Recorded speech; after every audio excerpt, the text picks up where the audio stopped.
Mesdames,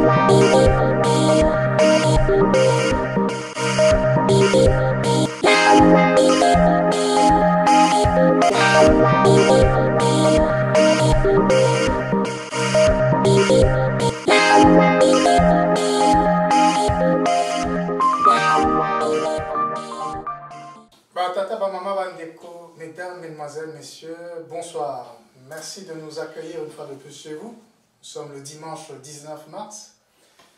J'ai le plaisir de vous représenter nos analystes que vous connaissez fort bien. À ma gauche, le pasteur Bobo Koyamba de MPB TV. Pasteur Bobo, bonjour.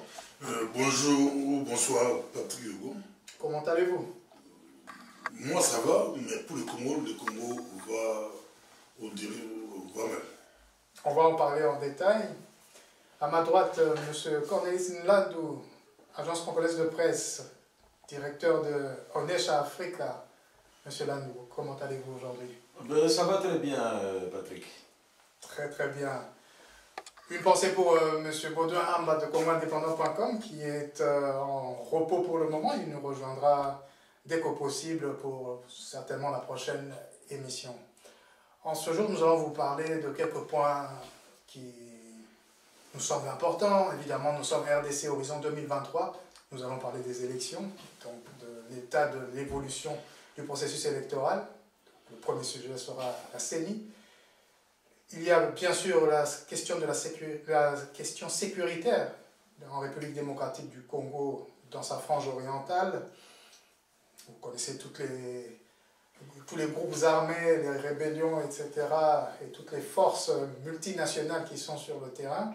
Nous allons aborder ce point et nous allons chuter en dernier avec la tournée africaine d'Emmanuel Macron, le président de la République française, puisque nous n'avons pas eu l'occasion d'en parler encore. Mais avant toute chose, comme à nos habitudes, nous allons évoquer quelques points d'actualité qui ont frappé nos analystes ici présents. Et je remercie évidemment l'équipe technique qui nous soutient comme d'habitude. Monsieur Nlandou, je vous laisse le micro pour nous parler de quelques points d'actualité qui vous ont marqué ces derniers temps. Oui, merci beaucoup Patrick Diogo. Je parlerai plus d'un point d'actualité. Oui. Il s'agit du voyage du premier vice-président de l'Assemblée nationale de la RDC, le professeur André Mbata, oui, qui est constitutionnaliste, oui, qui s'était envolé pour le Bahreïn, où il y avait l'Assemblée de l'Union interparlementaire internationale. Très bien. Alors, comme d'habitude, comme la RDC en a pris l'habitude, le professeur Mbata qui conduisait la délégation a demandé que l'Assemblée interparlementaire puisse condamner l'agression de son pays par le Rwanda, et il a demandé à la tribune, dans un discours solennel, et il y a eu vote. Et c'est là que je me pose toujours la question de savoir si il faut toujours dépenser autant d'argent pour faire le tour du monde et aller demander aux gens qu'ils puissent condamner le Rwanda. Je crois que la réponse avait été donnée. La réponse qui disait, et c'est pas nous, c'est... je remercie encore notre ami Bodo Amba qui en avait parlé. Colette Brackman avait écrit, à un certain moment, elle avait écrit que le Congo n'avait pas d'amis. Le Congo non d'amis qu'eux-mêmes. Et nous avons l'habitude de sillonner le monde, on dépense autant d'argent pour que les autres condamnent le Rwanda. Mais qu'est-ce qu'on gagne là-dedans? On ne sait même pas. Alors, l'Assemblée interparlementaire est passée au vote. Et quelle est l'issue de ce vote? Oui, mais c'est ce qui est marrant, c'est que... J'en rigole déjà. Oui, mais il faut en rigoler parce que c'est terrible. Alors, il y a eu 88 pays qui ont voté pour les sanctions contre le Rwanda. Pour la condamnation du Rwanda ou pour sanctionner Pour la condamnation et, en conséquence, sanctionner le Rwanda. 88 ont voté pour la condamnation et les sanctions. 705 ont voté contre. 705. 705 ont voté contre. 700 abstentions. On parle ici de parlementaires, pas de De pays. parlementaires, pas de pays. Pas de pays. Pas de D'accord, pays. on est d'accord. Oui, parce que autant de... Oui, oui, Donc, je pensais qu'il y avait deux planètes. 88 ont voté contre. Ont voté pour. 705 contre. C'est quand même interpellant. C'est même plus une majorité, c'est une majorité plus qu'écrasante. Oui, mais en fait, après le discours d'André Mata, il y a eu le parlementaire, enfin, la chef de la délégation rwandaise qui a parlé. Et qui a parlé un peu comme Macron, on va en parler. Elle a dit que, la parlementaire rwandaise a dit, après Mbata, que les Congolais devaient d'abord s'en prendre à eux-mêmes, parce qu'il y a beaucoup de groupes armés, et ainsi de suite, voilà. Est-ce que vous avez un autre point Non, d'actualité? c'est l'unique point d'actualité que j'avais. Il y en a beaucoup, mais nous avons Non, mais on va... enjambé Je dedans. crois qu'on va s'en servir un peu dans les autres points que nous avons à discuter aujourd'hui. Pasteur Boboko Yamba.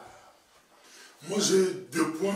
Je vois sur les réseaux sociaux, on tire à boulet rouge sur Olive Lemé. Olive Lemé, c'est la femme de l'ex ou l'ancien président Kabila, Joseph. Et quand je regarde, alors, en observant, je vois que Olive Lembe est en train de construire on dit cathédrale. Une cathédrale. Une cathédrale Ah bon? à Goma. À Goma, catholique. Hein? Financée par elle-même. Oui, logiquement. Ça, c'est la question qu'on pourra se poser. Qui a donné l'argent, qui a financé, ça vient d'où? Comment, à un niveau, c'est un peu comme basilique. Voilà, c'est ça. De Rome ou de quoi, mais c'est mort très très grand. Oh, Dans la ville de Goma. dans la ville de Goma. D'accord. Et il se raconte que Kabila pourrait le placer comme candidate à l'élection présidentielle. C'est ça qui fait un peu. Si Olive Lembe arrive, d'abord, où il prend l'argent vient d'où? Et elle arrive quand même à faire quelque chose de grandiose comme ça. Pourquoi pas notre pays, la RDC peut aussi, on peut faire des choses. Ça c'est un. D'accord. Bon, j'ai beaucoup de... Rapidement, on disait ici qu'il fallait dérwandiser le pays. On voit que tous les états-majors bougent, peut-être on pourra en parler ici. On bouge, on a arrêté des gens, qu'on dit rwandais, mais qui travaillent dans les systèmes. Mais nous encourageons que ça puisse continuer. Et dernier point que je pourrais en parler, c'est le voyage du président du Sénat, Bart Kwebo, que j'ai accompagné. J'étais au Grand-Duché de Luxembourg avec Bati et la délégation. Moi j'étais du côté média, comme journaliste. Il a été reçu par le grand-duc Henri. On était au palais, on était au Parlement, on était aussi au Conseil d'État. Et là, au Parlement, j'ai posé des questions. J'ai posé des questions au ministre, non, au président du Parlement luxembourgeois. Par rapport au Rwanda. Et quelle fut sa réponse? Il dit que la présence du Boutoutoua, ils savent dribbler, mais il dit que la présence de Bahati leur a permis de comprendre beaucoup de choses. Parce que Bahati aussi connaît fort par rapport au Rwanda. Il dit qu'ils ont compris beaucoup de choses. Moi, je dis, est-ce que vous allez demander des sanctions, aider les Congos à demander des sanctions contre le Rwanda? Mais bon, on va voir, on l'a compris, donc c'est un peu ça. On rappelle quand même que le président du Sénat, c'est la deuxième personnalité, c'est-à-dire c'est celle qui remplacerait le chef de l'État en cas de vacances de pouvoir. Mais ça, c'est une autre histoire. Alors, Patrick, avant de continuer, non, je voulais... Vous voulez rebondir? Non, je voulais un peu ajouter un élément, parce qu'en parlant de Olive Lembe et la cathédrale catholique, il faut aussi relever qu'avant la cathédrale des cathos, Olive Lembe avait déjà financé une mosquée. Une mosquée pour les musulmans de Kivu. Elle reste dans le même coin. Toujours dans le coin. Elle est originaire de... Le Bas-Congo, Bas-Congo et Kivu. il y a la mosquée musulmane qui est en construction et maintenant la cathédrale des catholiques également. Et les images, pendant que Pasteur Bobo était en train de parler, j'ai cherché les images dans mon téléphone. Hein, et puis l'influence aussi des services de réveil, hein, c'est oui. Des groupes théâtrales, Donc, selon vous, c'est plus que de la charité, il y a quelque chose derrière ça. Bon, c'est pas nous qui le disons, c'est d'autres milieux, pour les observateurs. Les adversaires politiques savent que si on tire la boule rouge sur elle, on sait qu'elle pourra probablement soit soutenir un candidat ou bien elle-même, elle peut être candidate. Nous sommes en 2023, c'est l'année électorale en République démocratique du Congo. Nous allons suivre dès que l'ouverture des dépôts des candidatures vont se faire. On verra si Mme Lembe sera parmi les candidates et les candidats.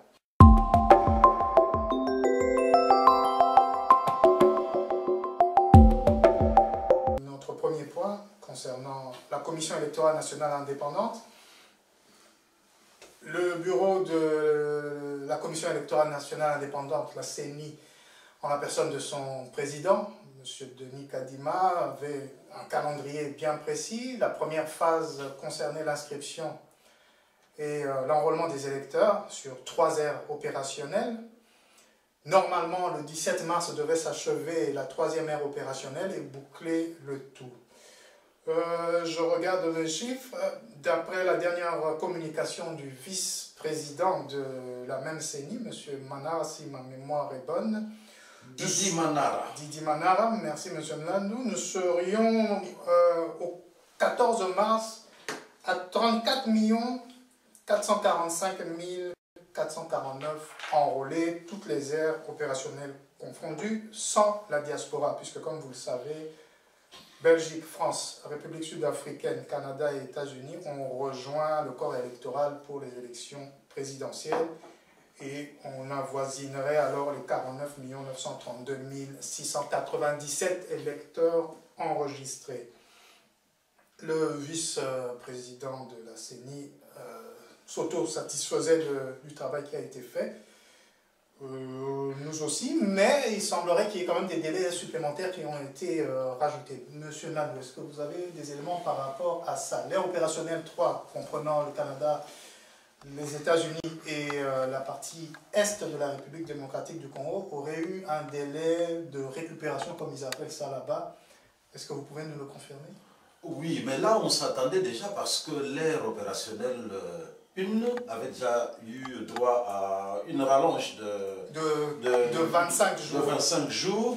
Et il semblerait que Kwamouth ne soit pas encore enrôlé complètement. Pas du tout, parce que l'actualité de Kwamouth est toujours assez ténébreuse. Hein. Il y a toujours des assassinats, des déplacements de population vers le plateau de Bateke et vers Kinshasa. Donc, l'ère opérationnelle là, 25 jours de délai supplémentaire. Oui, pour l'ère opérationnelle 1 et l'ère opérationnelle 2, c'était 15 jours plus 10, ça fait 25 jours, on est à 50 jours de prolongation. Oui, et donc officiellement la CENI a proclamé 15 jours de rallonge pour l'ère opérationnelle 3 qui englobe les États-Unis, le Canada et le Canada.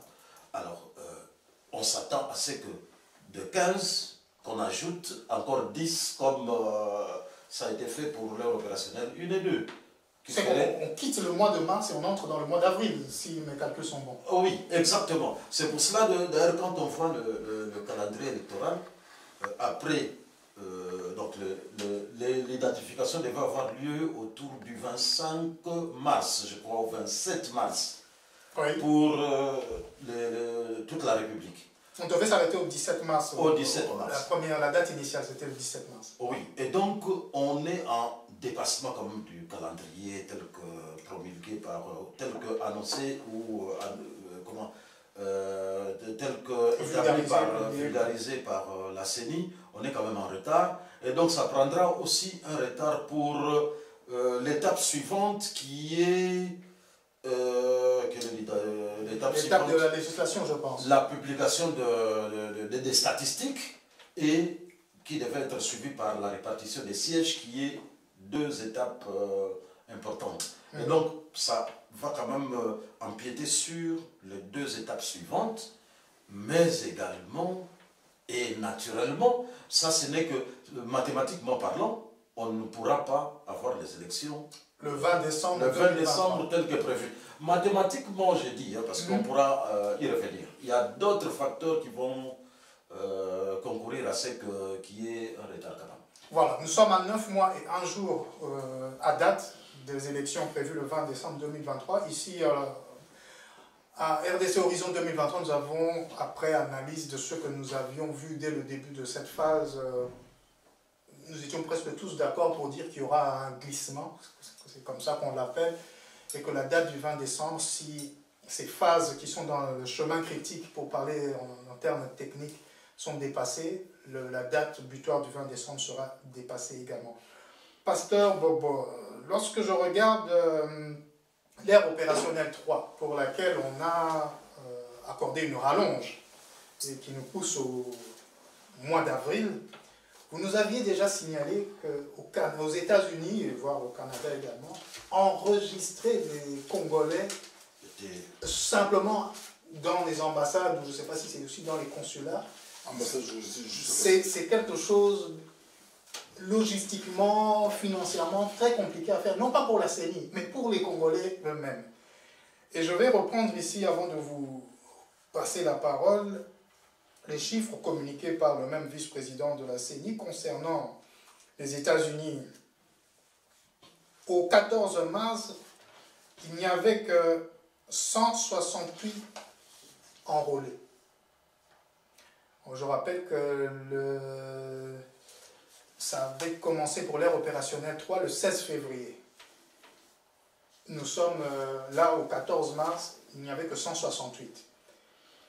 Au Canada, 311. Alors, ma question est, Pasteur Bobo, vos craintes étaient bien justifiées, mais pensez-vous que nous allons vraiment faire le plein des enregistrements au niveau des États-Unis et du Canada dans l'ère opérationnelle numéro 3? Je crois que c'était beaucoup plus symbolique. Je crois que c'était symbolique, mais il pouvait faire mieux. Il pouvait faire mieux, bien que c'est symbolique. C'est pas l'élection. Dans tout le pays, c'est toujours symbolique leur diaspora. C'est pas, même si vous votez à 100% un candidat, c'est celui qui sera déclaré président. C'est impossible parce que c'est insignifiant. Mais ici, moi, quand j'ai vu ça, vous l'aviez dit tout de suite que c'était pas... avec vous, heureusement, vous l'avez relevé. États-Unis, moi, le Canada, je ne le connais pas bien. Je voyage beaucoup plus aux États-Unis.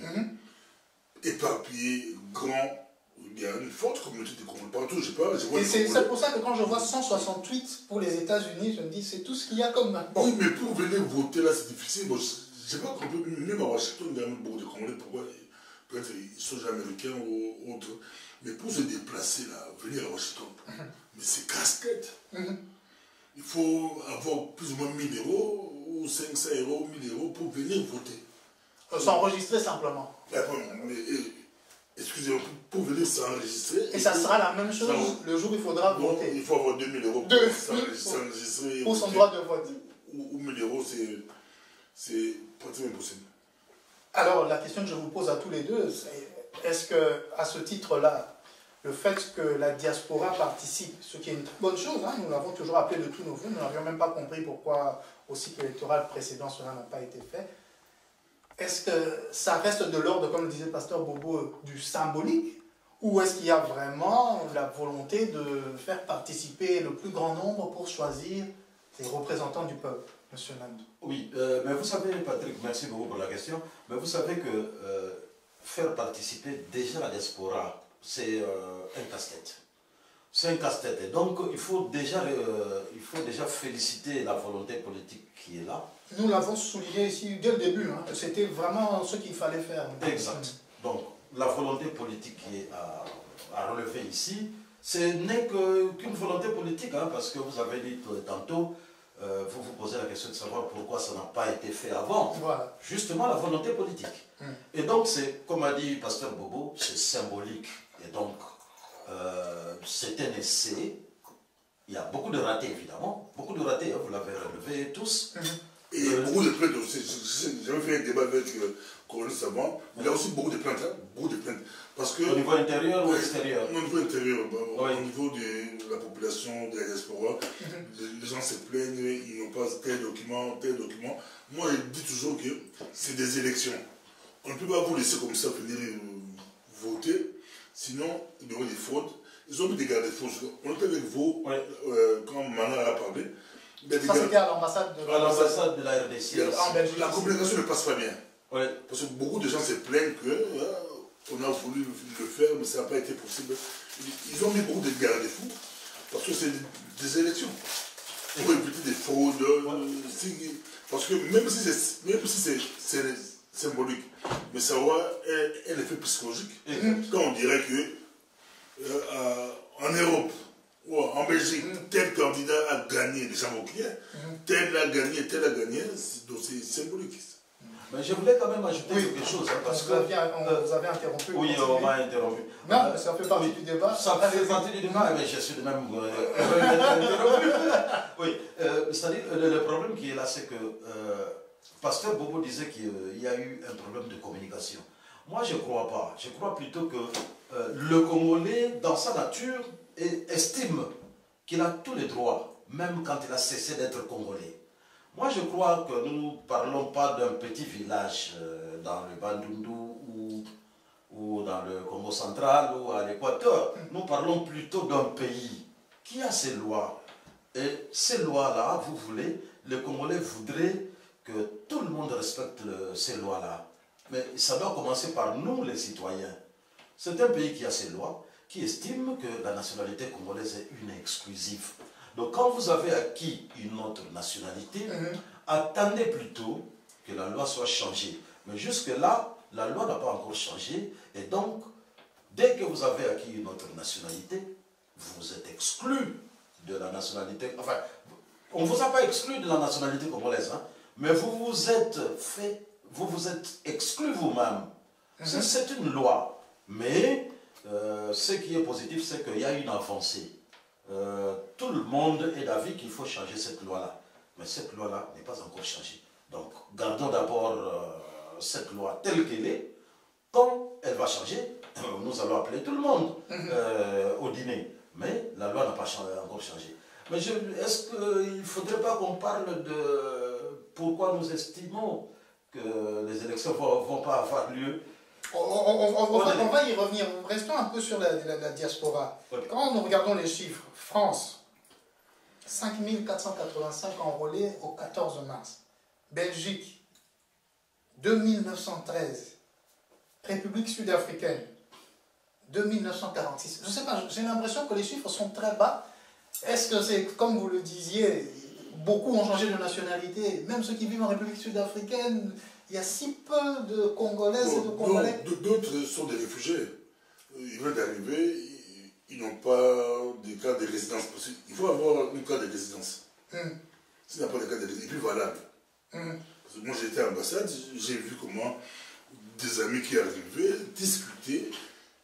Ma carte n'est pas valable, et puis on refuse de me donner, mais oui, ta carte n'est pas valable. Comment on peut te donner aussi? Il y a toujours des... Mais au niveau des ambassades et des consulats, j'ai connu une époque où il y avait des cartes dites consulaires. Consulaires, oui. Lorsque un Congolais, un Zaïrois arrivait... Oui, mais la carte consulaire n'est pas pour rien. Non, laissez-moi je peux être belge, mais ou américain, ou avoir une carte consulaire. L'administration, donc l'ambassade qui fait office d'administration d'état civil enregistre, c'est nationaux. Est-ce que cela existe encore dans nos ambassades, que lorsqu'un Congolais arrive, il soit enregistré, non pas seulement parce qu'il vient à l'ambassade pour avoir un passeport ou demander un acte de naissance ou que sais-je? Est-ce qu'on ne peut pas juste avoir un fichier?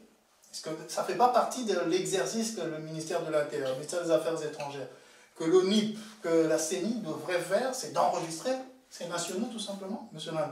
Oui, Patrick.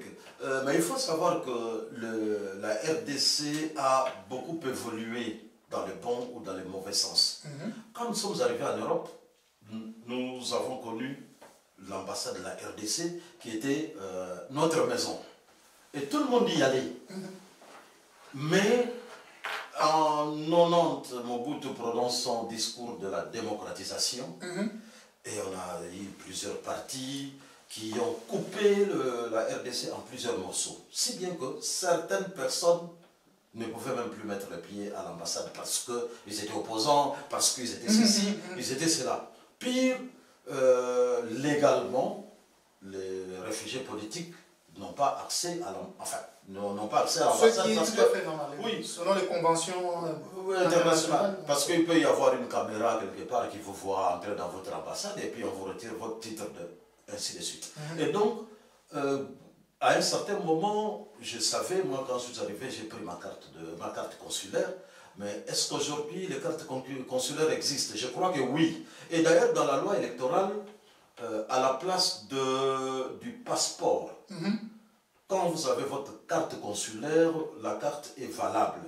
Mais il faut qu'elle soit valable, comme disait Pasteur Bobo. Il faut venir avec des documents valables. Pas il faut que concurremment, que vous ayez une pièce d'identité du pays. Un titre de séjour, carte de résidence ou oui. Et donc, c'est bien ça, hein, Pasteur Bobo. Oui, mais moi je pense beaucoup plus qu'il n'y avait plus de confiance.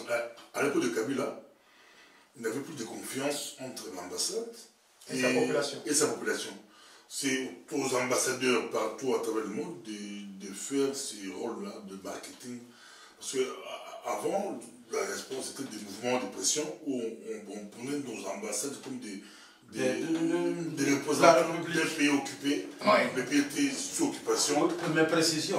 Donc c'est au pays, c'est aux ambassadeurs de faire l'effort de renouer avec... bon, comme on dit, s'ils ont modifié le... À défaut d'avoir le titre de séjour, c'est la dernière info que nous avons, c'est que la carte consulaire en elle-même suffit pour servir de pièce d'identification pour obtenir la carte d'électeur. Mais le problème, on va donner ça à qui? La carte consulaire, on donne ça à qui? Aux Congolais qui n'ont pas le titre de séjour valide ou certainement ils devront faire valoir soit un passeport ou je ne sais comment ils peuvent le prouver. Mais c'est ce que dit sur le site de l'ambassade de la République démocratique du Congo en tout cas. Oui, laisser les Congolais aller voter, c'est une très bonne chose. Une très bonne chose, mais il faut toujours qu'il y ait des garde-fous par rapport à la loi. C'est ça. Oui, en fait, c'était quand même important de le relever. Hein. C'est une dernière information qui dit que celui qui a... il y a eu des problèmes de carte de résidence, des résidents, et donc la CENI a assoupli la mesure pour dire que celui qui a une carte consulaire peut aller se faire inscrire en remplacement de la carte de séjour. De séjour. Donc en fait, il faut se présenter, vous n'avez pas votre carte de séjour ici, ou en fait à l'extérieur, vous vous présentez à votre ambassade, vous sollicitez une carte consulaire, et cette carte consulaire est valable pour vous faire enrôler. Ça, ce sont les dernières mesures de... Ainsi pour tous nos compatriotes qui sont aux États-Unis, au Canada et autres, puisque je vois les nombres sont très bas, s'il y a des problèmes à ce niveau-là, au niveau des pièces d'identification, voilà une parade ou une alternative, si jamais le problème c'est la carte de résidence dans le pays où vous êtes qui poserait problème. On va rester dans la CENI et parler quand même de cette question de glissement. Mais avant ça, je ne sais pas si vous avez entendu ce petit échange entre l'administration de la CENI actuelle et l'administration de la CENI passée. La guerre entre Kadima et Nanga. D'un mot, et puis on va parler de la question du glissement. Qu'est-ce que ça vous inspire lorsque des agents publics, même s'il y en a un qui n'est plus en fonction, mais qui est candidat annoncé à la présidentielle, fustige le service, l'institution qu'il a servi lui-même, et l'autre qui répond, et tout ça sur les réseaux sociaux et puis en public devant la presse? Moi je vois ça positivement, ça fait débat, ça va pousser Kadima à bien travailler, bien que Nanga, l'opposition, ou les gens demandent qu'on puisse arrêter Nanga. Bon, lui, il a fait volte-face, il a fait référement à 190 à l'heure. Lui dit qu'il n'a jamais dit que il a eu deal. Oui, on parle de deal, accord politique, etc. C'était accord politique, c'était pas... Mais il avait très mal communiqué. C'est pourquoi beaucoup de choses demandent qu'on puisse arrêter Nanga. Mais aujourd'hui, Nanga puisse commencer à parler, moi je trouve que c'est bon. Il connaît le système, il connaît les jeux. il peut bousculer les autres, comme ça peut pousser les autres. C'est une sorte de compétition qui nous pousse vers l'excellence. Et puis ça peut pousser les autres à bien travailler. Monsieur Landou, est-ce que ça ne vous paraît pas bizarre que tout d'un coup, l'administration actuelle de la CENI commence à fustiger l'ancienne administration en pointant du doigt des infractions à la loi? Oui. Et la question a été posée par un jeune journaliste, je ne me souviens pas de son nom, qui m'excuse, en disant, mais si vous aviez ces éléments, pourquoi vous n'aviez pas saisi le procureur ou quoi que ce soit pour régler cette affaire d'infraction à la loi? Tout simplement. Pourquoi attendre que vous soyez bousculé pour commencer à dire, ah oui, mais vous, à votre époque, vous aviez fait ceci et cela? Qu'en pensez-vous, monsieur Landou? Oui, en fait, il faut dire que... Je vais d'abord commencer par l'élément antérieur, la communication de Corneille Nangaa, l'ancien président de la CENI, passé. Il faut savoir que Corneille Nangaa a parlé en français, qui est la langue que nous comprenons tous. Pour Corneille Nangaa, il y a quelqu'un qui m'appelle, mais je coupe. Pour Corneille Nangaa, il y a eu un deal. Il l'a dit en français, et en bon français, tout le monde a compris. Et d'ailleurs... Il a employé le terme deal ou accord politique? Accord politique. Accord politique qui a conduit à choisir un président. À choisir un président. Et d'ailleurs, pour vous dire que Corneille Nangaa parlait en bon français, compréhensible par tous, c'est qu'il y a un candidat président qui s'appelle Tchani, Noël Tchani, qui demande, qui dit d'ailleurs... Du père des mères. Oui, comme Corneille Nangaa dit que ce ne sont pas les Congolais qui ont choisi le président de la République, mais que c'est un accord politique en catimini, je demande à Corneille Nangaa de nous rembourser nos 100 000 $ de caution. Parce que les cautions qui n'ont jamais été remboursées, oui. C'est même plus des cautions, ça. Oui, parce que ça n'avait pas servi aux élections qui n'ont pas eu lieu, d'après Corneille Nangaa. Et donc ça, c'est un élément, un élément de preuve qui dit que Corneille Nangaa a bien parlé d'accord politique. Donc, pour Nangaa, même Tchani n'a pas compris. Non. Tchani n'a pas compris, Cornelis n'a pas compris. Exact, oui. On n'a pas compris, il n'a pas dit ça. Non, c'est parce que Corneille Nangaa a été attaqué après ses déclarations, que maintenant il cherche des échappatoires pour dire « Ah non, je n'ai pas dit cela parce que c'était dans ma langue maternelle, maintenant je veux parler... » Non, il a parlé en français, tout le monde a compris son langage. Maintenant il peut se cacher, mais même Fayoulou a dit qu'il pourrait aller en justice contre Corneille Nangaa, qui a faussé les élections. Il n'a jamais été en justice pour ça? Non, que Corneille Nangaa a faussé les élections, non. Contre Corneille Nangaa, non. Contre l'État. Mais moi, je ne suis pas d'accord avec Martin Fayoulou. Pourquoi? Parce que quand Nangaa commence à parler, il faut le laisser parler. Il a parlé. Bon, il commence à parler. Laissez-le parler. Vous voulez encore l'étouffer pour que maintenant il va tout casser. Comme ça, au moins, on sait ce qu'il commence à parler. Qu'on laisse faire. Tu vas aller porter plainte pour que ça pousse à bout. Laissez Nangaa dire ce qu'il sait. Vous inventez des mots, c'est tout. Mais maintenant, Nangaa passe dans tous les médias pour dire que personne ne l'a compris. Et donc, il va commencer à mesurer ses paroles. Il a parlé de la langue des extraterrestres. Ça, c'est vrai. Monsieur Landou, le glissement, nous en parlions. Au regard des faits, des chiffres, etc., des projections que l'on peut faire, des contraintes que l'on connaît à l'Est par rapport à la question sécuritaire qu'on va aborder d'ici quelques minutes, par rapport à la logistique, tout simplement. On l'a vu aux États-Unis, au Canada, et tous ces problèmes administratifs, de cas consulaires ou pas, etc. Pourquoi pensez-vous, et c'est plus qu'une conviction, que nous n'allons pas avoir des élections au 20 décembre 2023 pour les élections présidentielles et législatives nationales? Pourquoi? Oui, Patrick, j'ai dit... Ou comment? Oui. Oui, j'ai dit tantôt là que, mathématiquement parlant, il va être difficile d'avoir les élections le 20. Mathématiquement parlant, donc en fait, nous sommes en train d'avoir un dépassement dans l'enrôlement et nous aurons un dépassement dans la détermination du nombre de sièges par circonscription. Donc nous bougeons chaque fois, nous bougeons chaque fois. Donc, mathématiquement parlant, les élections, l'élection présidentielle le 20 décembre, il faut oublier. Mais il y a également d'autres éléments. Déjà, un signe qui ne trompe pas, dans son discours il y a eu, on va parler de Macron, mais le président, dans le message qu'il apporte à l'introduction de la conférence de presse conjointe, il dit déjà que les éléments de l'Est, le problème de l'Est, oui, avec l'insécurité, est en train de handicaper, de ralentir le déroulement normal du processus. Et donc, déjà quand on entend le président de la République parler, on sent déjà que quelque part, il y a une crainte. C'est un élément dont il faut tenir compte. C'est un acteur politique de première main. Et il a les informations fiables.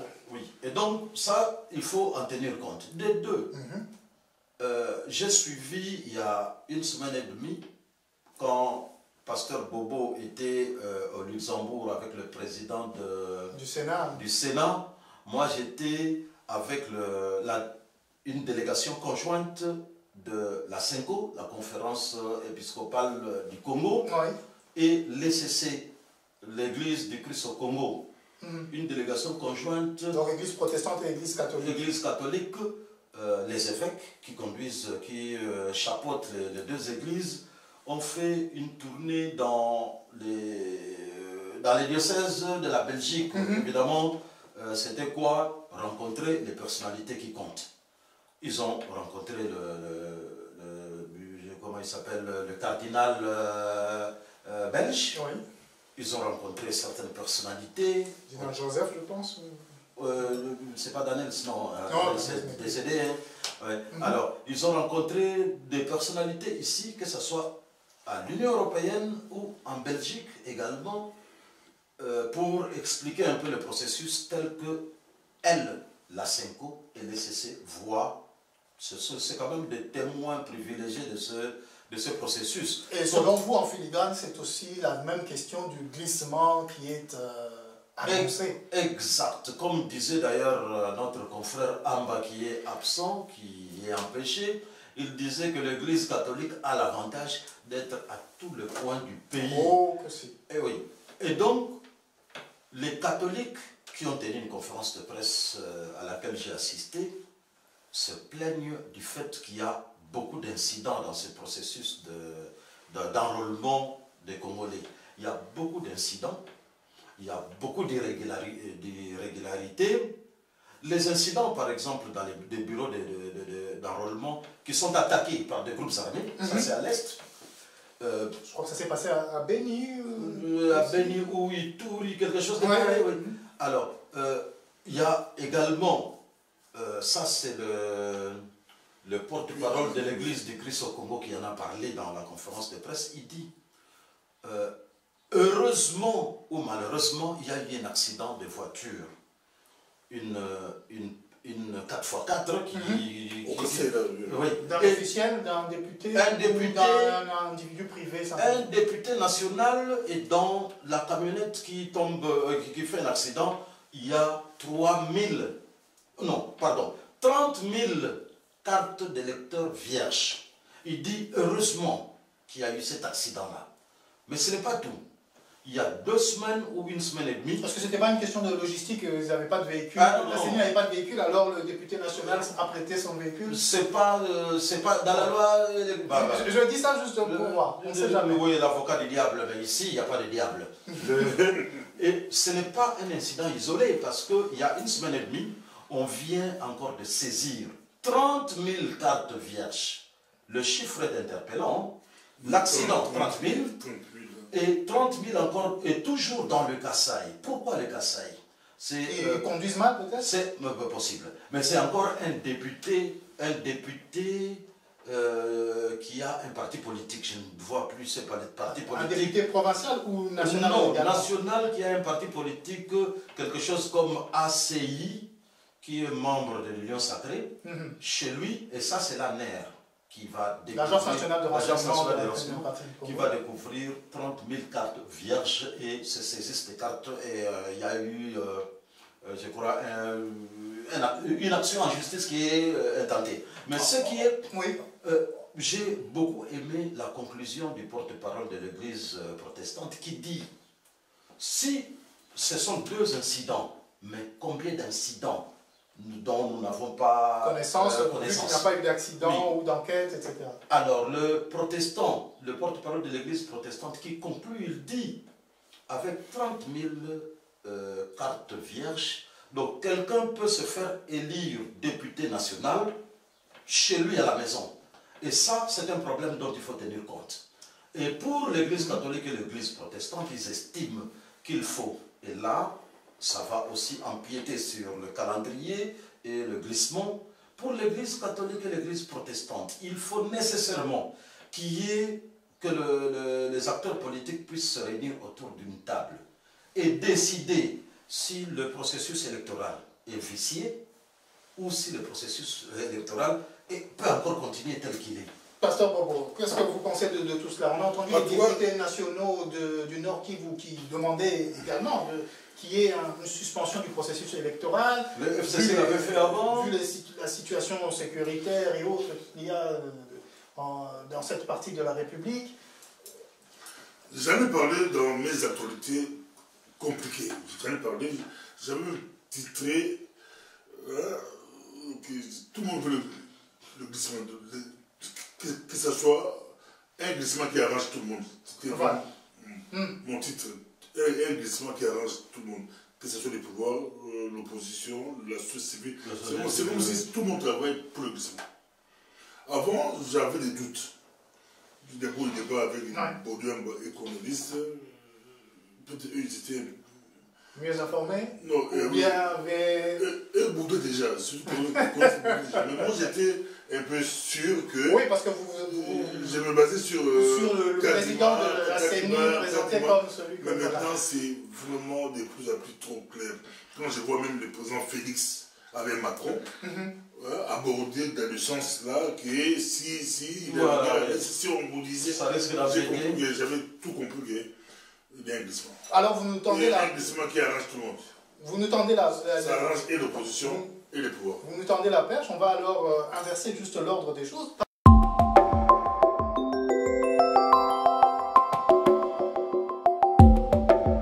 Parlons de ce sommet ou de cette rencontre avec Emmanuel Macron en République démocratique du Congo. Si vous voulez, vous pouvez aborder les autres pays d'Afrique que le président français a pu visiter. Mais, M. Lando, et après on viendra sur la question sécuritaire, puisque tout est lié finalement en République démocratique du Congo. Que pensez-vous de cette... on peut se limiter à cette conférence de presse conjointe entre le président de la hôte et l'invité, le président français, sur la question des élections et sur la question sécuritaire pour nous permettre d'embrayer sur le point suivant. Pas sur la question politique, non. Hein. Vous pouvez entrer sur la question politique, voire culturelle, puisque tout le monde sait qu'il a eu, le président français, l'occasion de visiter les faubourgs de Kinshasa avec un artiste internationalement réputé de la République démocratique du Congo. Vous avez la parole. Oui, Patrick Yogo. Je crois avec le problème du séjour de Macron à Kinshasa, mais ça pose beaucoup de problèmes. Kinshasa était la dernière étape. Il a commencé par le Gabon. Vous savez, avant même que Macron prenne son avion, il avait tenu une conférence à l'Élysée, à Paris, où il a parlé du nouveau partenariat avec les pays africains. C'était avec les diplomates, je pense? Avec les diplomates à Paris. Et donc il prend son avion, il descend en Afrique centrale, il commence par les Gabon, où il était reçu par un concert de casseroles. Vous savez, depuis qu'il a perdu son aura, et la France, depuis que la France a perdu pied, que ce soit au Mali, en Guinée et consorts. Oui. Dans le Sahel en général. Oui. Le germe est en train de gagner toute l'Afrique. Et je l'avais dit d'ailleurs ici avant, lors de... C'était quoi la 72e Assemblée Générale de l'ONU. Oui. De la dernière. En septembre, oui. à New York. Je l'avais dit, le discours du Premier ministre malien qui a cogné sur la France. Oui, vous l'avez dit ici. Je m'étais dit quelque chose est en train de bouger. Et aujourd'hui, nous l'avons senti, tous les pays visités par Macron. Peut-être que... De l'ancienne France-Afrique. Oui, peut-être qu'au Congo-Brazza encore, on l'a aménagé ainsi de suite. Mais quand il arrive à Kinshasa, c'était l'étape la plus périlleuse de Macron, parce qu'on l'attendait sur une déclaration Sur le Rwanda, je suppose. Condamner le Rwanda, il ne l'a jamais condamné, évidemment. Bon, écoutez, je peux m'arrêter là avant de continuer. Pasteur Bobo, cette présence, vous aviez déjà commencé par rapport à cet échange qu'il y avait eu avec... Qu'est-ce qui vous reste de cet échange, de cette visite du président français? Après les duels Macron, moi j'ai titré ça, le match ping-pong entre Tshisekedi et Macron, ça fait couler beaucoup. Donc j'ai interviewé beaucoup de gens, beaucoup de politiciens aussi. Oui. Mais c'est des choses que ça ne se passe pas comme ça. Qu'est-ce qui vous a frappé dans cette communication? Ce qui m'a un peu frappé, bon, moi, je disais que Tshisekedi, c'est le fils d'un grand opposant. Il a grandi dans une maison d'un grand politicien. Oui. Et Macron, c'est celui qui a lu le Congo à l'école, les livres. Mais j'ai vu que Macron avait... de meilleures fiches que le président congolais. Il maîtrisait bien les dossiers par rapport à Tshisekedi. Peut-être que Tshisekedi a été surpris. Il a réagi par rapport à la dame qui a posé la question. Il n'avait pas préparé. Or, Macron, il savait que, comme a dit Cornelis, les Congos l'attendaient sur la question rwandaise.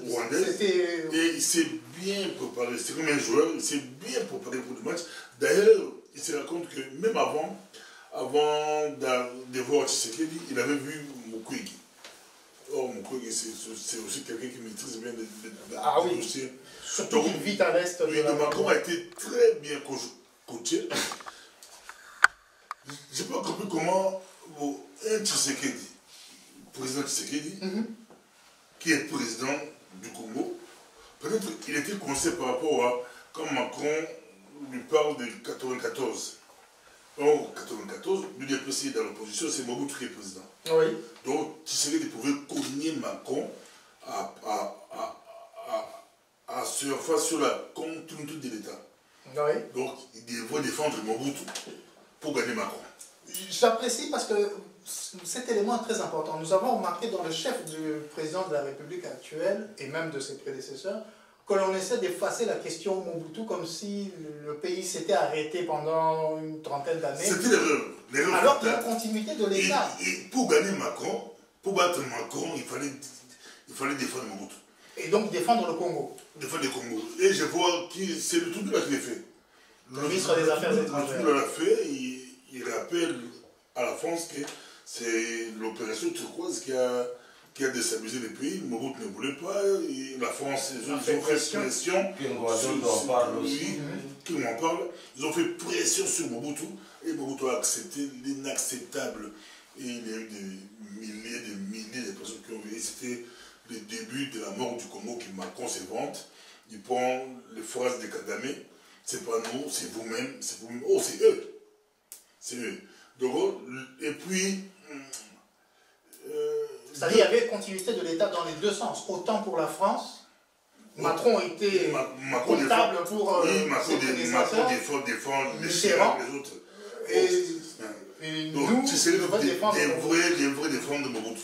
C'est cela. C'est ça, on dit, il a raté le coach, donc c'était un peu compliqué. Mais il s'est quand même bien défendu par rapport il s'est quand même essayé de se défendre. Hein.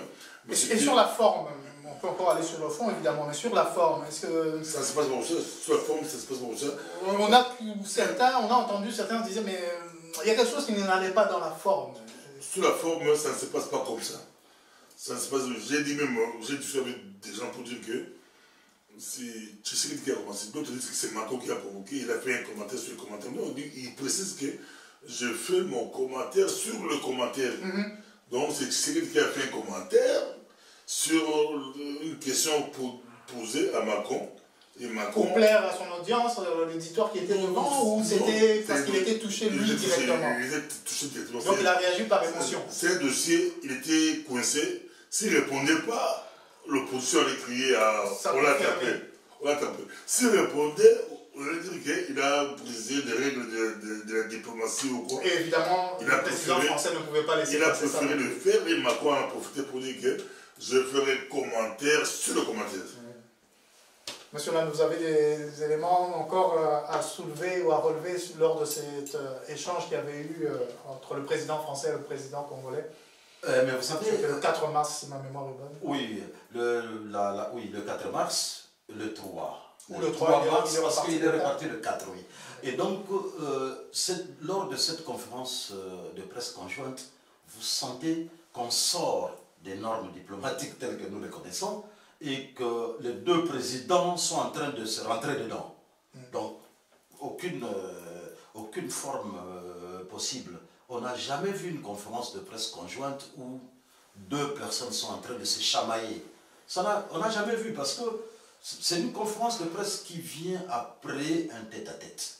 Donc en fait, normalement, ils auraient dû déjà s'entendre sur ce qui allait être dit et commenté. Mais également, il faut dire, comme a dit Pasteur Bobo, il faut dire qu'il y a un problème récurrent auprès des politiciens congolais, le problème de la communication.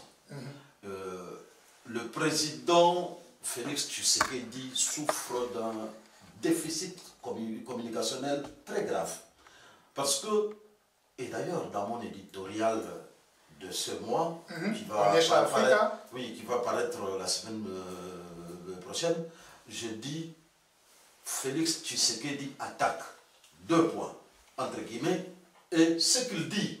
Quand il dit que vous devez nous prendre pour, avec respect, un nouveau regard sur les Africains, c'est lui qui commence. Hein. Évidemment, il pouvait commencer, mais c'est vrai, mais c'est une conférence de presse qui suit un tête-à-tête. Donc voilà. En fait, il devait expliquer de quoi ils ont parlé. Et venir se battre devant les gens, je crois que c'est quand même inédit. Mais des deux, je crois que c'est aussi un problème de toute la classe politique congolaise. Parce que à chaque forum, nous nous limitons à ce que les autres condamnent. On quémande la condamnation de la communauté internationale, où que nous soyons. Oui, le pasteur Bobo a accompagné le président du Sénat au Luxembourg. C'était pour que le Luxembourg condamne le Rwanda. Et Mbosso est arrivé ici, c'était le président de l'Assemblée nationale pour qu'on condamne.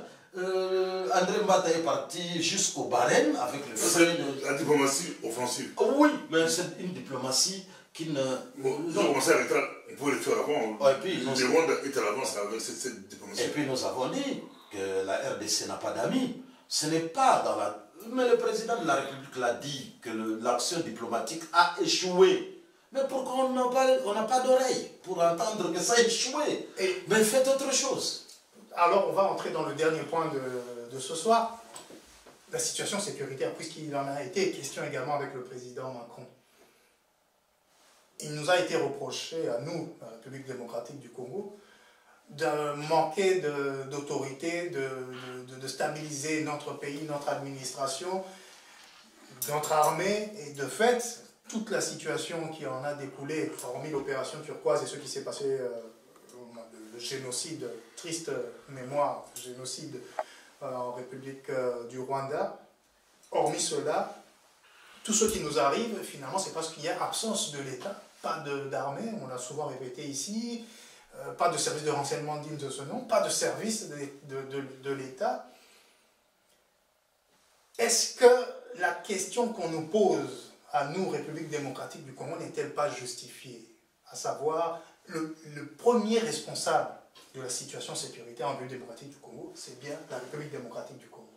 Le M23, pour en parler, dans tous les accords, Luanda, Nairobi, etc., est un groupe armé congolais. Or, la République démocratique du Congo ne veut pas discuter avec le groupe armé local, autochtone. Qui est un groupe terroriste. Alors, qui va discuter avec le M23 alors que c'est un groupe armé congolais, d'après ce que nous avons signé? Pasteur Bobo, est-ce que l'État congolais ne fuit pas ses responsabilités? Nous avons aujourd'hui 500 militaires angolais qui ont été validés par l'Assemblée nationale angolaise pour qu'ils puissent rejoindre l'Est de la République démocratique du Congo. Nous avons les Burundais, les Rwandais, les Ougandais, les Kenyans, etc. nous avons la MONUSCO, nous avons les forces armées de la République démocratique du Congo, nous avons l'état de siège au Nord Kivu, en Ituri. Combien de tenues militaires faut-il pour régler les problèmes congolais? D'abord, si vous parlez de l'Angola, je vais bien préciser parce qu'il y a beaucoup de confusion. Je pense que, ouais, allez-y, précisez la situation. Quand vous écoutez la presse congolaise, on dit les troupes angolaises débarquent. Mais quand vous écoutez la presse européenne, on ne dit pas les troupes angolaises. Il y a un groupe de militaires angolais sont arrivés pour... Ils ne sont pas encore là, je pense. Hein. Non, ça a été décidé, pas encore. Ça a été validé par la Pour arriver juste pour sécuriser le cantonnement du M23. Donc observer le désarmement. C'est pas des troupes offensives. Au Congo, les gens sont très contents. L'Angola en guerre. C'est pas ça. Mais par rapport à ce que vous venez de dire, non, le Congo a fait beaucoup d'erreurs avant. Le Congo a été piégé. J'ai beaucoup aimé, conférence de presse, un journaliste a répondu à ma question, on pose à Tshisekedi, dit s'il a été piégé, mais lui dit il n'était pas piégé, on sait qu'il a été piégé. C'est clairement... En rejoignant la communauté de l'État d'Afrique de l'Est. Il a été piégé. Donc, le Congo a compris en retard, le Congo commence à faire... Pour moi, ils ont le droit de ne pas négocier avec n'importe qui. Et qui va donc négocier avec... Mais c'est ça, maintenant, on les pousse aux négociations. Quand vous écoutez Macron, tous les autres pays là, le Congo doit négocier, prendre ses responsabilités, négocier avec ces groupes que seul le Congo appelle groupes terroristes, les autres appellent des rebelles, mouvements. Donc on impose au Congo des négociations et on voit de plus en plus, ils vont faire l'erreur, ils vont faire ça en cité bis. Donc au lieu de négocier directement avec les M23, le groupe terroriste, le Congo préfère associer les autres pour dire que ce n'est pas nous, le seul gouvernement. On pourra associer à la société civile, les partis d'opposition, et on connaît comment ça se passe. Ça va aboutir à une transition, gouvernement de transition, glissement. Tout avec les M23 encore dans on le disait tout à l'heure, tout est donc bien lié. Oui. Que ce soit le cycle électoral, le M23, les forces régionales, nous sommes en train d'aller vers une nouvelle formule de partage de pouvoir, monsieur Lando. Et puis si les M23 a pris des territoires pendant la période électorale, ce n'est pas un hasard. Tout est calculé pour stopper, parce que s'ils ne prenaient pas Boulangana, s'ils ne prenaient pas les Rutshuru. Je rappelle que Bounagana, ça fait 9 mois et 6 jours que c'est sous l'administration du M23. Il aurait un enrôlement sans problème.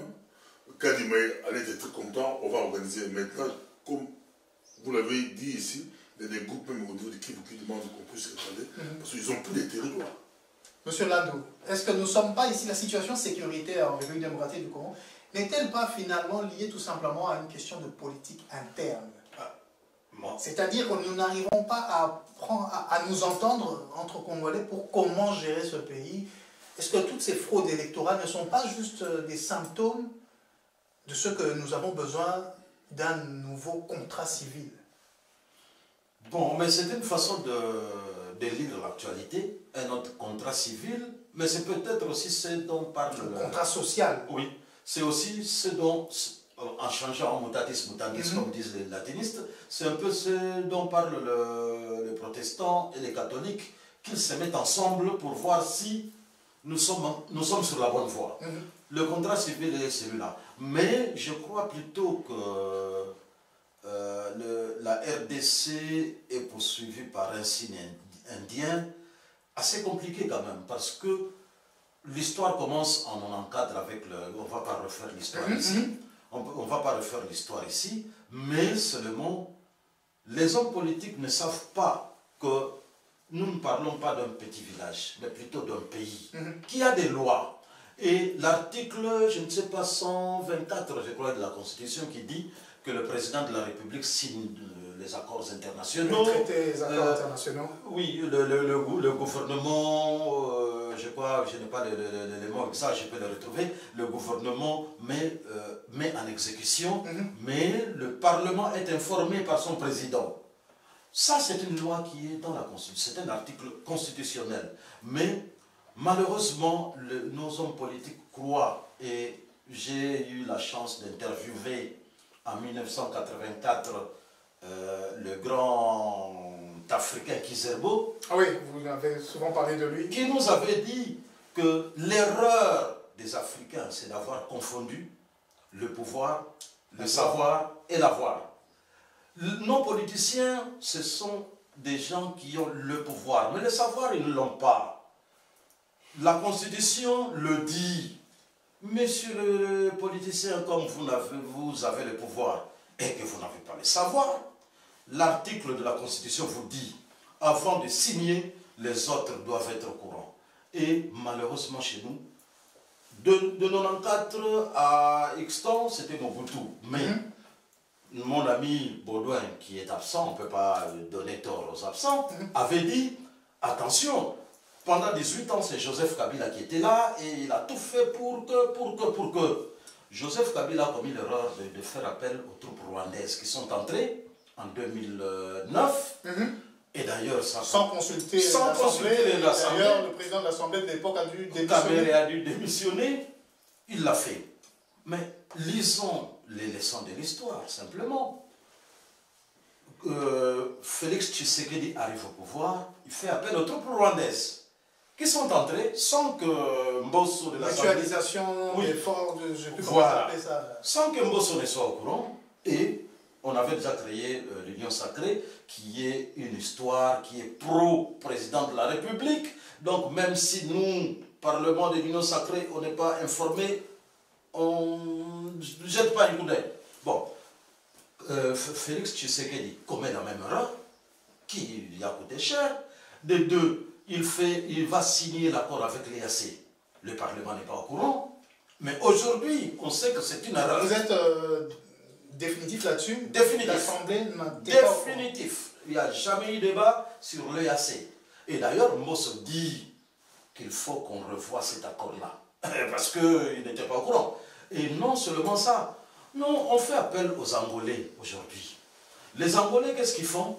Ils demandent au Parlement, est-ce que nous pouvons envoyer nos soldats? Tout à fait. Tout à fait. Le Parlement angolais a accepté hier ou avant-hier. Nous, pour faire appel aux Angolais, on n'a même pas saisi le Parlement. Un coup de tête, on dit, allez, la MONUSCO est là avec un mandat non offensif. On a fait appel aux troupes de l'EAC avec un mandat non offensif. Comme ils ne veulent pas nous aider, on va appeler les Angolais, qui viennent aussi avec un mandat non offensif. Mbosso a dit non, le mandat de l'EAC c'est offensif. Mbosso a précisé. Il dit qu'ils vont... Tshisekedi l'avait dit aussi. Ils seront obligés de renégocier. De revoir les choses. Ah ouais, et Félix Tshisekedi avait d'ailleurs dit, vous allez voir, ils vont entrer par Bunagana. Ils avaient signé en anglais, en italien. Non, c'est même pas un problème. Il y a des gens qui doivent lire. On lit d'abord le texte avant de le signer, le parapher, etc. Il y a des procédures. Comme Mbosso dit que leur mandat était offensif, dans leur tête. Mais Tshisekedi avait dit aussi. Tshisekedi avait dit, il faut entrer par Bunagana, il faut commencer à taper sur... Mais je voudrais terminer par... oui, on va aussi terminer par là. Par un élément quand même, hein, parce que on dit qu'on a été piégé. Moi je crois, comme je l'avais dit avant, Corneille Nangaa parle en français que nous comprenons tous. Prenez par exemple les accords de Luanda. On ne peut pas dire qu'on a été piégé. Lisez les accords de Luanda et tous nos partenaires nous renvoient à l'accord de Luanda. Et tous nos partenaires à nous-mêmes. Et c'est nous qui avons signé l'accord de Luanda. Il est dit ceci, il n'est pas dit que le M23 va être chassé du territoire congolais. Non, nous avons signé, nous Congolais. Ils sont congolais. Nous avons signé l'accord de Luanda qui dit que le M23 est un mouvement congolais. Nous l'avons signé. Et l'accord dit que le M23 doit dégager de positions occupées, être cantonné dans le territoire congolais. On a cité le nom. Sabinho. Nous sommes toujours avec cette zone tampon. Oui. Voilà. Et en plus... Vous dites là, au niveau de l'équipe stratégique du pouvoir, ils n'ont pas de stratèges. Peut-être le conseil stratégique n'est plus là, c'est peut-être pour ça. Ils sont sous pression. On est sous pression de signer.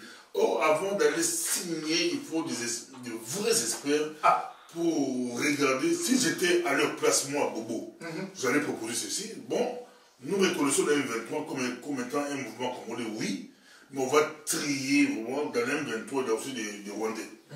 On va vraiment. Il y a des criminels. Oui, il y a des Rwandais, des criminels de guerre. Donc ça ne relève plus du Congo, ils doivent rentrer chez eux. Et on va rester qu'avec des M23 congolais.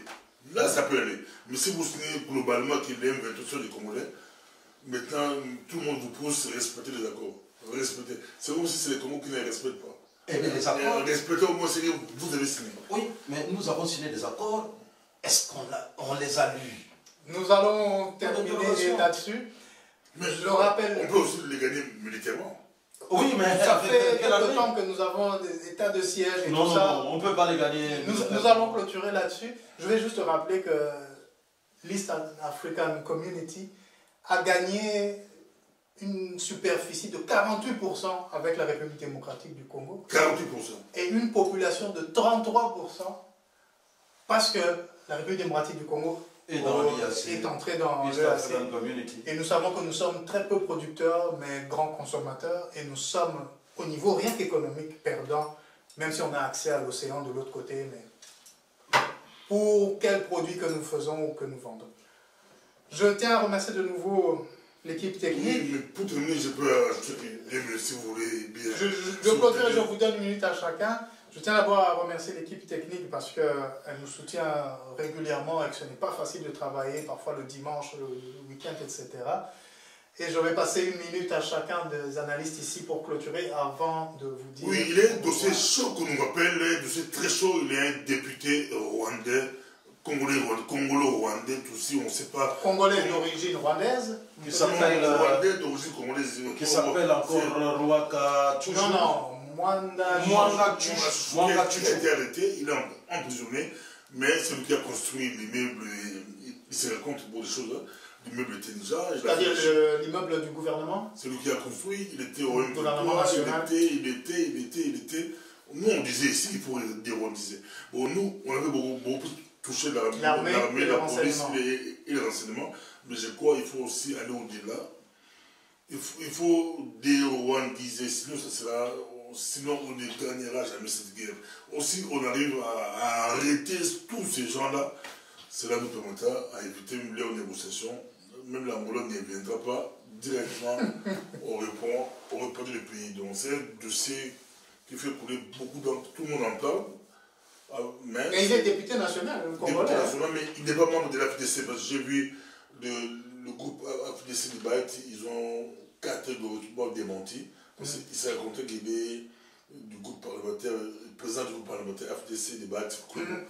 J'ai vu leur communiqué, ils ont dit que non, c'est faux, c'est faux. La FDC qui est quand même le premier parti de la République démocratique du Congo en réalité. Monsieur Nadou, une minute, si vous avez encore quelque chose à dire avant que nous prenions congé de nos téléspectatrices et téléspectateurs. Oui, mais nous allons quand même terminer avec cette histoire du député national Mwanga Tchouchou pour dire que c'est vrai, on a dit ici tout à l'heure, enfin, on l'a toujours dit qu'il faut dérwandiser la politique congolaise parce que le président de la République l'avait dit, nous avons une armée infiltrée, il l'a dit. Mais seulement, on s'est toujours rendu compte ici que le président de la République a toujours commencé une phrase, mais qui n'a pas de suite. Il dit, nous devons, notre armée est infiltrée. Mais alors, qu'est-ce que vous faites? Par conséquent, non. On est content, le président a parlé, on a acclamé, et puis on est allé dormir et aller danser à Bandalungwa. Non. Moi, je crois qu'il y a un problème sérieux. Et nous avons des alibis pour mettre de l'ordre dans notre politique, dans notre armée, nos services de renseignement et consorts. Nous avons des alibis. Il y a des généraux. Et d'ailleurs, en parlant de ces Mwanga Tchouchou, le député national de Rutshuru, il a signé des contrats avec la République démocratique du Congo pour ces minéraux de coltan. Il a des gardes du corps avec lui et même dans le procès qu'on a fait à Mwanga Tchouchou, il y a aussi un officier qui est accusé. Mais le garde du corps de Mwanga Tchouchou a déjà fui. Il a déjà rejoint le M23. Oh bon. Oui, c'est déjà officiel. officiels. Il y a un officier qui est en procès dans le cadre du procès Monga Chouchou, mais l'autre là a déjà fui. Avant lui, il y a eu des officiers qui avaient fui l'armée congolaise. Et donc, il y a des alibis dont peut profiter la République, mais non, on est calme, on est bien content. Ah non, l'armée a été détruite par Kabila ou je ne sais pas, par l'AFDEL, ainsi de suite. Mais nous, qu'est-ce que nous faisons? C'était le mot de la fin.